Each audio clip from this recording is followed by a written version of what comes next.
না না, পারবো না, পারবো না, পারবো না, তোদেরকে আমি সামলাতে পারবো না। হ্যাঁ, আমরা কি তোমাকে সামলানোর কথা বলেছি? আমরা তো শুধু জানতে চেয়েছি দাদু কখন আসবে। যেই দেখলি আমি নেই অমনি দিদাকে সবাই মিলে ঘিরে ধরেছিস। হ্যাঁ, ওমা, তুমি ফিরেও এসেছো গোপাল দাদু। ব্যাস ব্যাস, আর কি দাদু দাদু করে পাগল হয়ে যাচ্ছিলি?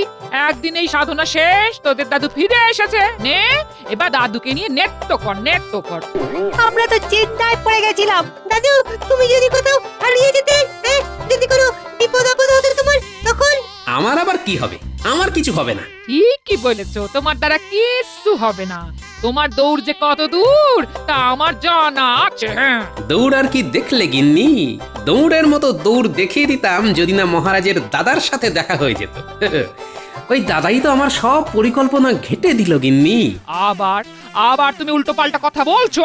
ওই, এর আগে তো কখনো মহারাজের কোনো দাদার নাম আমি শুনিনি। আমি তো অবাক হয়ে যাচ্ছি। হ্যাঁ, না না,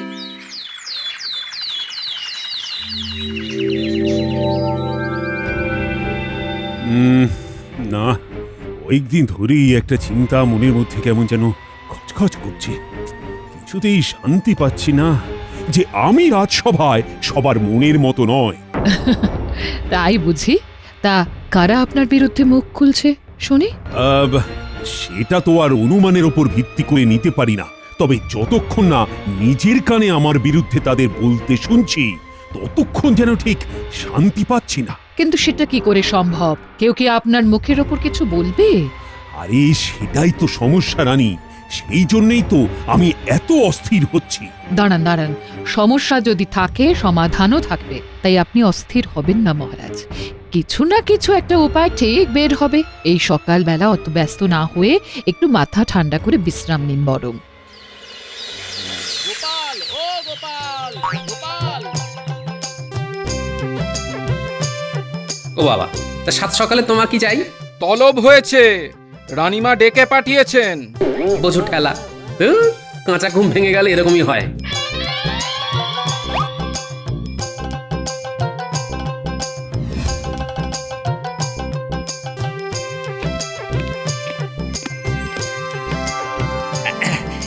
এসে গেছি রানীমা। তবে হঠাৎ এমন জরুরি তলবের কারণটা তো বুঝলাম না। এদিকে তো ঘোরতর সমস্যা।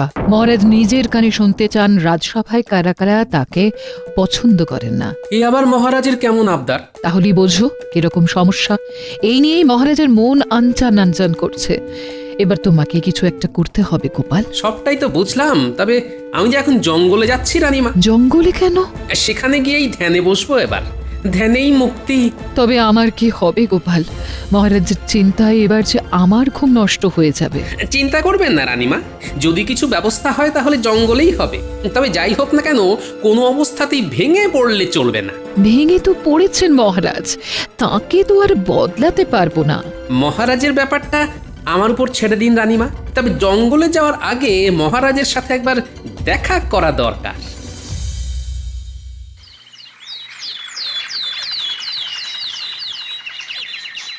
মহারাজ আজও যেন কেমন মন মরা হয়ে আছেন। মনে হচ্ছে কোনো মানসিক অশান্তিতে ভুগছেন। মহারাজের মুখ দেখে তো তেমনই মনে হচ্ছে। তবে আপনার উদ্বেগের কারণ জানতে পারলে আমি সব একেবারে ঠান্ডা করে দিতে পারি। হ্যাঁ, না না, তেমন কিছু নয়। তবে শরীরটা বড় একটা ভালো যাচ্ছে না। শরীর নিয়ে ভাববেন না মহারাজ, আমার এক ওষুধে আপনার গা ম্যাচ ম্যাচ সব ঠিক হয়ে যাবে। শরীরে নয়, আমার তো মনে হচ্ছে মহারাজের রোগ মনে। আর এই সময় গোপালও নেই। গোপাল তো শুনলাম জঙ্গলে গিয়ে ধ্যানে বসেছে। এই সব গোপালের ভাঁওতাবাজি, খালি ফাঁকিবাজি ধান্দা। তবে মহারাজ অসুস্থ বোধ করলে কয়েকদিন বরং বিশ্রাম নিন ভালো করে। হ্যাঁ হ্যাঁ, আমি না হয় এই কদিন সামলে নেব ওই দিকটা। আমিও তো তাই ভাবছি। তবে দুবেলা না হলেও প্রতিদিন অন্তত একবেলা রাজসভায় আসার আমি চেষ্টা করব। চাপ নেবেন না, কাজ তো থাকবেই। তবে শরীরটাও তো দেখতে হবে। আপনি যত কম রাজসভায় আসেন ততই ভালো মহারাজ।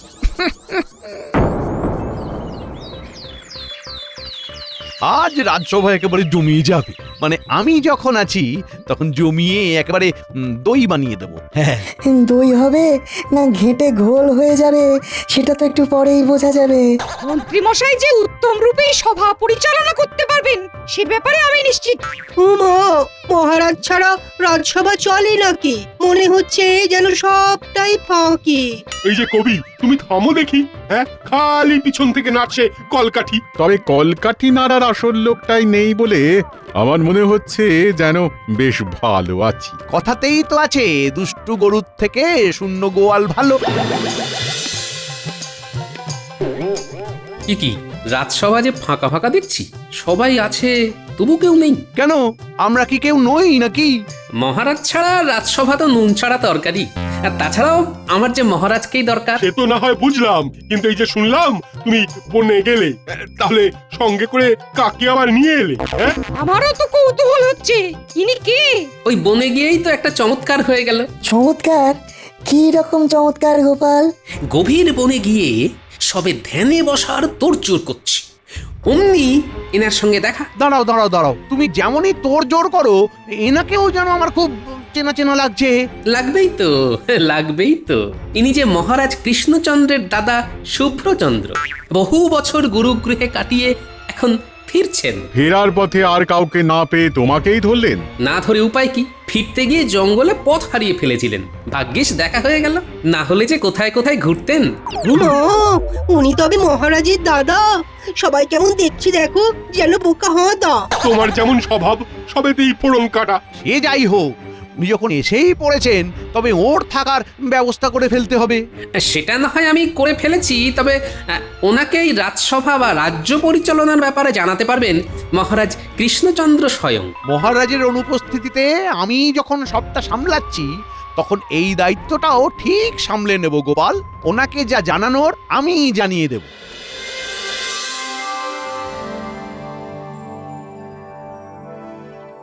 কই গগিনি, কই? আরে গেলে কোথায়? ওহ, দাও দাও দাও দাও দাও, সেদ্ধ ভাজা মাখা কষা যা আছে তাই দাও দেখি।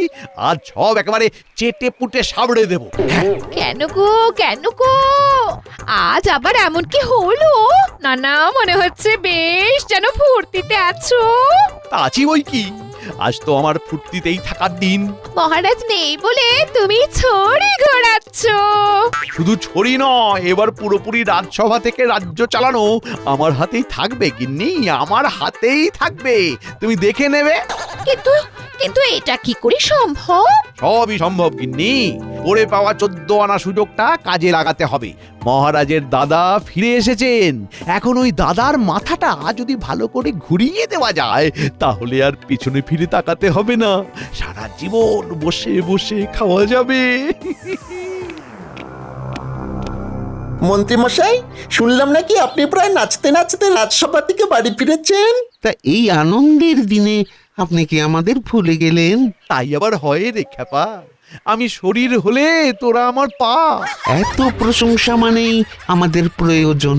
তা কাজটা কি করতে হবে সেটা বলুন। দেখেছিস আমি কেমন হাঁ করলেই তোরা হরহর করে সব বুঝে যাস। শোন, মহারাজের দাদার ওপরে নজর রাখতে হবে। কেমন? মহারাজের দাদা এসেছে বলে একটা খবর কানাঘুষো শুনছিলাম বটে। খবরটা তাহলে সত্যি? সত্যি মিথ্যে পরে ভাববি, এখন তোদের যেটা করতে হবে সেটা হলো দেখবি গোপাল যেন কোনোভাবেই মহারাজের দাদার কাছে না ঘেঁষে। বাকিটা আমি সামলাচ্ছি। হ্যাঁ,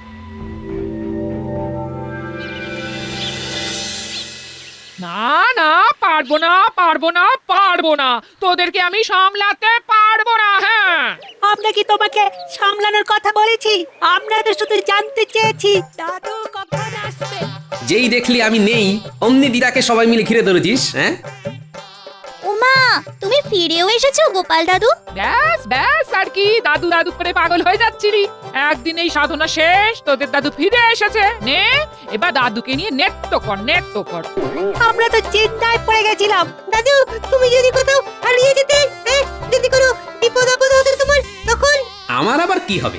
আমার কিছু হবে না। ঠিকই বলেছো, তোমার দ্বারা কিচ্ছু হবে না। তোমার দৌড় যে কত দূর তা আমার জানা আছে। হ্যাঁ, দৌড় আর কি দেখলে গিন্নি, দৌড়ের মতো দৌড় দেখিয়ে দিতাম যদি না মহারাজের দাদার সাথে দেখা হয়ে যেত। ওই দাদাই তো আমার সব পরিকল্পনা ঘেটে দিল গিন্নি।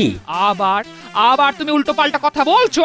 কই, এর আগে তো কখনো মহারাজের কোনো দাদার নাম আমি শুনিনি। আমি তো অবাক হয়ে যাচ্ছি। হ্যাঁ, না না গিন্নি, এতে এত অবাক হওয়ার কোনো কারণ নেই। কারণ কোনোদিন হয়তো এইভাবেই গোপালের দাদা নেপাল চলে আসবে, যার কাছে তুমি তোমার মনের কথা প্রাণ ভরে বলতে পারবে।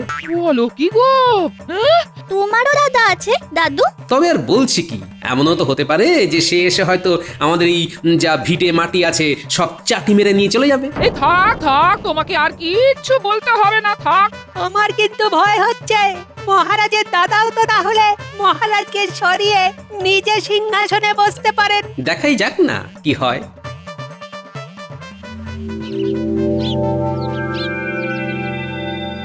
আপনি কিচ্ছু ভাববেন না, আমি একেবারে সঙ্গে করে নিয়ে আপনাকে সব দেখিয়ে দেব। হাজার হোক মহারাজের দাদা বলে কথা, আপনার তো আর অসম্মান হতে দিতে পারি না। এসব কথা থাক মন্ত্রী, তুমি আমায় বলো দেখি কৃষ্ণচন্দ্র কেমন রাজত্ব চালাচ্ছে? আর খুব একটা ভালো কিছু তো আমার ভাইয়ের পক্ষে করা সম্ভব নয়। আপনি একেবারে আমার মনের কথাটা একেবারে টেনে বের করে এনেছেন। আহা, টানাটানি আর আমি কোথায় করলাম?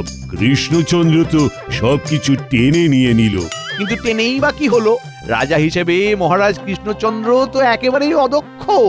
বলো কি, তাই নাকি? তবে আর কি বলছি, আমি ছিলাম বলে মহারাজ এই যাত্রায় উতরে গেলেন কোন ক্রমে। না না না না, এইভাবে কি আর রাজ্যপাট চলে? কি করে চলবে আপনিই বলুন? মহারাজ তো এমনিতে ভীষণ বদরাগী, তার উপর আবার খালি খালি আরাম আয়েশ করে দিন কাটান। এ ব্যাপারে তুমি নিশ্চিত? আপনি তো নিজের চোখেই দেখছেন। এই যে এখন এখন কেমন মহারাজ শরীর খারাপের বাহানা দিয়ে রাজপ্রাসাদে শুয়ে বসে আছেন। কৃষ্ণচন্দ্র বরাবরই ক্ষমতা লোভী, তবে তার সাথে যে এই সব গুণগুলো আমদানি করেছে সেটা তো বুঝতে পারিনি। এর থেকে আপনি যদি রাজা হতেন তবে আর আমাদের চিন্তা থাকতো না। রাজা তো আমারই হওয়ার কথা ছিল। কৃষ্ণচন্দ্র তো আমাকে ফাঁদে ফেলে গুরুর বাড়িতে থাকার ব্যবস্থা করে নিজে সরে পড়েছিল, আর এখানে এসে রাজা হয়ে বসেছিল। আমি বলি কি, আপনি চাইলে এখনো রাজা হতে পারেন, সে ব্যবস্থাও করা যাবে। এখন বরং আপনি খানিক বিশ্রাম নিয়ে নিন, বাকি কথা পরে হবে, কেমন?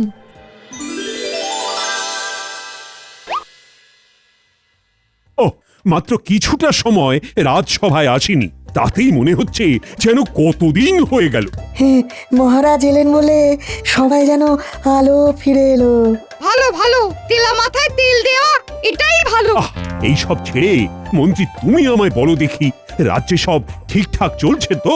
সেসব নিয়ে আপনি ভাববেন না মহারাজ, এদিকটা তো আমি দেখছি। আপনি বরং আপনার দাদার সাথে গল্পগুজব করে সময় কাটান কয়েকদিন। কোন ভাগ্য গুণে কতদিন পরে দুই ভাই আবার একসাথে হয়েছেন, সে কি বড় কম ব্যাপার? আমি তো ভাবতেই পারিনি যে আবার দাদার সাথে দেখা হবে, আর দাদা যে এখানে কোনোদিন আসবে সেটা তো আমার কল্পনারও বাইরে। শুধু যে মানুষটার জন্য এই কাজটা সম্ভব হলো তাকে আপনি দেখেও দেখছেন না, আর তার কথা ভেবেও ভাবছেন না মহারাজ। আর জন্য গোপালের অভিমান হয়েছে বুঝি? না না, বুঝি বুঝি, গোপালের ব্যাপারটাও আমি বুঝি। চিন্তা করো না গোপাল, তুমি তোমার প্রাপ্য পুরস্কার পাবে। সবটা শুনলে আর জানলে গোপালকে পুরস্কার না দিয়ে শাস্তি দেওয়ার কথা ভাবতেন মহারাজ। শাস্তি কেন? শাস্তি কেন? কারণ গোপাল তো আসলে খাল কেটে কুমির ডেকে এনেছে মহারাজ। আপনার দাদা তো এখন রাজা হওয়ার কথা ভাবছেন, দেখি এবার আপনি কি করে সামলান। বলো কি, দাদার তবে মনে মনে এই বাসনা আছে? মনে হচ্ছে মন্ত্রী মশাইয়ের কাছে হাড়ির খবর আছে। আছেই তো, আছেই তো। আর তাই আমি এটাও বলতে পারি যে মহারাজ চাইলে এই আপদকে সরিয়েও ফেলতে পারেন, তবে তার জন্য কিছু খরচ করতে হবে, এই যা। না না না না, যা খরচ হয় হোক মন্ত্রী, তুমি যে কোনো উপায়ে আমার দাদাকে এখান থেকে তাড়ানোর ব্যবস্থা করো। ও গোপাল, তোমার মনে মনে এই ছিল? হ্যাঁ, মহারাজ কি একেবারে উৎখাত করে ছাড়বে? চিন্তা করবেন না সেনাপতি, যে উৎখাত করবে সে আবার রক্ষাও করবে। মাঝখান থেকে কয়েকজন শুধু চিৎপাত হয়ে যাবে, এই আর কি।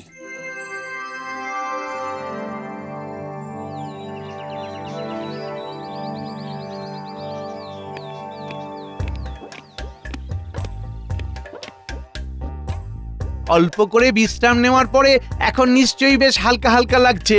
হ্যাঁ হ্যাঁ, তা একটু লাগছে বই কি। ওদিকে সব ব্যবস্থা কিন্তু পাকা, সেই খবরটাই দিতে এলাম আপনাকে। ব্যবস্থা? কিসের ব্যবস্থা? এর মধ্যেই ভুলে গেলে চলবে কেন? এ কি, আপনাকে যে রাজা হতে হবে। হ্যাঁ হ্যাঁ, তাই তো তাই তো, আমি তো রাজা হব। রাজসভায় বেশিরভাগ সদস্য আপনার পক্ষেই আছেন। কিন্তু সেটা বুঝবো কি করে? প্রমাণ তো হাতের কাছেই আছে। কই, কোথায় গেলে সবাই? এসো এসো এসো, আরে এসো, বলো তোমাদের কি বলার আছে বলো। অধিক বচনে লাভ কি? মহারাজ কৃষ্ণচন্দ্র নিতান্তই হঠকারী। আপনি রাজা হলে আমরা নিশ্চিন্ত হতে পারি। অনেক হয়েছে হাঁক ডাক, মহারাজ কৃষ্ণচন্দ্র এবার নিপাত যাক। মহারাজ কৃষ্ণচন্দ্র যেন দুষ্ট গ্রহের ফের। আপনি রাজা হলে আমরা নিশ্চিন্তে গুছিয়ে নেব আমাদের আখের। এই না মানে সব দিক থেকে ভালোই হয় তাহলে মহারাজ। সবই তো বুঝলাম, কিন্তু আমাকে নিয়ে এলো যে, সেই গোপাল কোথায় গেল? আর তাকে তো কোথাও দেখছি না। কার কথা বললেন এবার? সে তো সাক্ষাৎ সর্বনাশ। গোপালের থেকে সাবধান না থাকলে পদে পদে বিপদে পড়তে হবে, এটা আগে থেকেই বলে দিলাম। গোপাল তো একেবারে ধুরন্ধর লোক, ও গাছেরও খায় আবার তলারও কুড়োয়। এই যে মন্ত্রীমশাই, রাজকবিকে তো পাকড়াও করাই মুশকিল। অনেক কসরত করে ধরে আনলাম। সে কি কবি? মহারাজের বিরুদ্ধে সাক্ষী দেওয়ার জন্য তোমায় টানা হ্যাচড়া করতে হচ্ছে? ছি ছি ছি ছি ছি, তুমি আচ্ছা খেল খেলছো দেখছি। মহারাজের বিরুদ্ধে সাক্ষী? যদি যদি টের পায় কাকপক্ষী? সাক্ষী দিলে ভালো, না হলে যা হবে তা সামলাতে পারবে তো? মন্ত্রীমশাই দেখাচ্ছেন ভয়, খালি ভাবি কি হয় কি হয়। কি আবার হবে, কি আবার হবে? নতুন রাজা হলে তোমাকে ঘাট ধাক্কা দিয়ে সভা থেকে বের করে দেবে। মাগো, আমি বাড়ি যাব। গোপালকে একটা দায়িত্ব দিয়ে ভাবলাম নিশ্চিন্তে থাকবো, কিন্তু তার পারছি কই। গোপালের তো দেখাই নেই। এই তো রানীমা, আপনি দেখা করতে চাইলেই গোপাল হাজির। হাজির হলেই বাকি বলি, মহারাজের চিন্তা দূর করার কিছু ব্যবস্থা করা গেল? চিন্তা দূর হওয়ার বদলে মহারাজের চিন্তা যে দিন দিন বেড়ে যাচ্ছে দেখছি। তাই বুঝি? গিয়ে দেখো, মহারাজের দু চোখে ঘুম নেই, খালি আনচান আনচান করছেন। ওহ, মাফ করবেন রানীমা, তবে সহজ করে যদি বলতেই হয় তবে বলি, মহারাজ একটা আঘাত পেয়েছেন, সেটা কাটিয়ে উঠতে একটু তো সময় লাগবেই, তবে খুব তাড়াতাড়ি সব মিটে যাবে রানীমা। আঘাত? আঘাত কাটানো? এসব কি বলছো গোপাল? আর একটু অপেক্ষা করুন রানীমা, আমি তো আগেই বলেছিলাম ধৈর্য হারালে হবে না। তবে আপনি নিশ্চিন্ত থাকুন, মহারাজের সমস্যার সমাধান আমি করবই করব।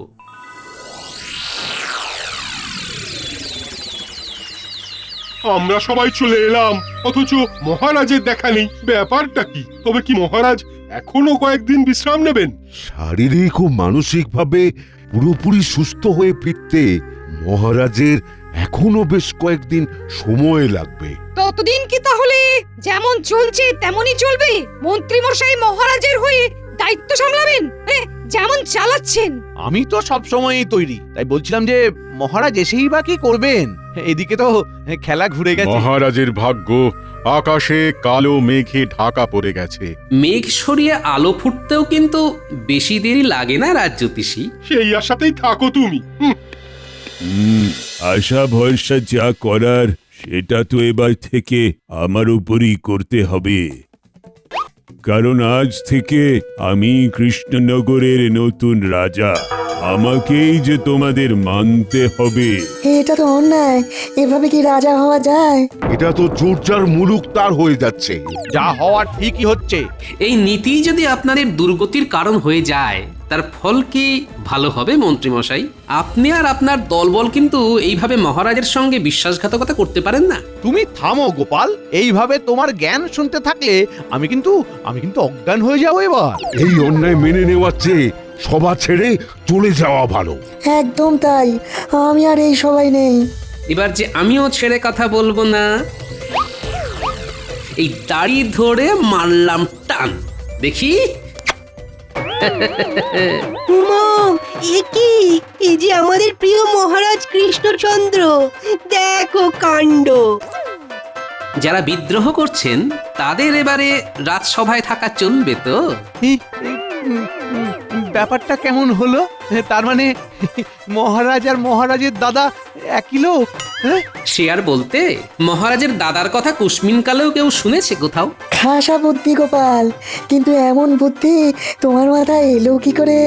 বাড়িতে গিন্নির সাথে ঝগড়া করতে করতে এই একই অঙ্গে দুটো রূপের পরিকল্পনাটা প্রথম মুখে মেরেছিল মাথায়। তারপরে মহারানীর কাছে যখন শুনলাম মহারাজ নিজে কানে শুনতে চান রাজসভায় কে কি বলে তার নামে, তখন টপ করে কাজে লাগিয়ে দিলাম।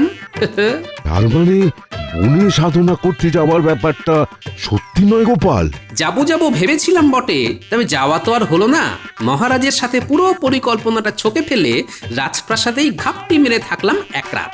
আর তারপর এই কৃষ্ণচন্দ্রই শুভচন্দ্র হয়ে এসে তোমাদের তাক লাগিয়ে দিল, আর যারা যারা মুখোশধারী তাদের মুখোশও খুলে গেল। আমি তো মানে মহারাজ, মানে এমনি না, মানে ওই মন্ত্রী মশাইয়ের কথা মতো, মানে একদম ওই কর্তার ইচ্ছাই কর্ম, মানে মন্ত্রী মশাই যেমন বলেছেন। মন্ত্রী মশাইয়ের ভয়ে কি বলতে কি বলে ফেললাম মহারাজ, আমাদের কোনো দোষ নেই মহারাজ। ও, এখন হাতি কাদায় পড়েছে বলে সবাই মিলে আমাকে পদাঘাত করা হচ্ছে না? যত দোষ সব আমার, আর তোমরা কি? হ্যাঁ, তোমরা কি ধোয়া তুলসী পাতা? থাক, নিজেদের মধ্যে কাদা ছোঁড়াছুড়ি বন্ধ করো। কে আমাকে নিয়ে কি ভাবে সেটা একেবারে দিনের আলোর মতো আমার কাছে স্পষ্ট হয়ে গেছে। যারা যারা বলছিলে মহারাজ কৃষ্ণচন্দ্র নিপাত যাক, তাদের অবস্থা আমি চিচিং ফাঁক করে ছাড়বো। এবারের মতো ছেড়ে দিন মহারাজ, আর কখনো আপনার সম্বন্ধে কোনো কথা বলবো না মহারাজ। মাফ করে দিন মহারাজ। আর এই রকম হবে না মহারাজ। না, আমি যে কতটা বাজে সেটা এবার কাজে করে দেখাবো তোমাদের। তবে এইভাবে সবার মুখোশ খোলার বুদ্ধি যার, সেই গোপালকে কিন্তু আমি পুরস্কারে ভরিয়ে দেব। সত্যি গোপাল, জব্বর একটা উপায় বের করেছিলে বটে। আসলি হোক আর নকলি হোক, মহারাজের জয় হোক।